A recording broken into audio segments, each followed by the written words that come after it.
போட்டாதான் பாடம். கால் மேல கால் போடுறது இல்ல, பாக்கு பக்கத்துல கால் போட்டாதான் பாடம்.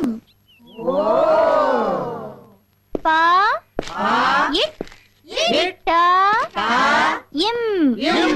சொல்லுங்க.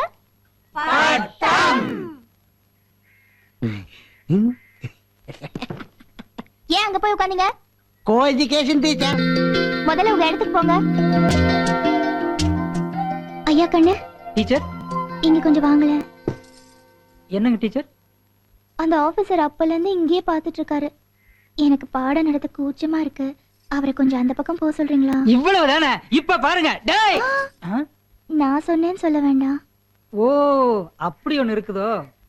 ஏப்பன நீ பண்றது உனக்கே நியாயமா இருக்குதா? ஏதோ நாங்க 5-6 கேள்வி கட்டியே காலங்கட்ட காலத்துல படிச்சுக்கலாம்னு வந்திருக்கிறோம். அந்த அம்மனியும் பெரிய மனுஷன் பண்ணி சொல்லி கொடுக்குது. இது பாருப்பண்ணு, அந்த அம்மனிக்கு ரொம்ப கூச்ச சுபாவம். நீ பாட்டுல இங்க நின்று கடிச்சு மென்னு முழுங்கமாய் பாத்துட்டு இருந்தீங்கன்னா அந்த அம்மனி எப்படி எங்களுக்கு பாடம் நடத்த? இது பாருப்பண்ணு, நீ இங்க நின்னு எங்க படிப்புக்கு வேட்டு கீட்டு வச்சு வீட்டுக்கு அனுப்பிச்சிடாத.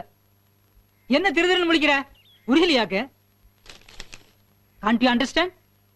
You seems to be educated. What I say, some old people like me came here to learn in our old age. See, generously accepted to teach us. You see, our teacher is very shy type. If you often disturb her with your romantic looks, how she will take the class with full concentration? Have you decided to close our education and send us home? Come on, answer me, ya. என்ன இப்படி பிச்சு வளரணும்னு பாக்குறியா? நான் சின்ன வயசுலயே வெள்ளைக்காரங்கிட்ட சமையல்காரனை சேர்ந்துட்டேன். English எனக்கு அத்துப்படி. ஏதோ கடைசி காலத்திலயாவது தாய்மொழியை கத்துக்கலாம்னு தான் இங்க வந்து சேர்ந்திருக்கிறேன். அதை கடுத்து போடாதப்பன உன்னை கையெடுத்து கும்பிட்டுக்கிறேன் ஜாமி. இன்னும் எங்க நின்னு பிறகு பாத்துட்டு இருக்கிறேன். Go man. All issues discussed at India Pakistan talks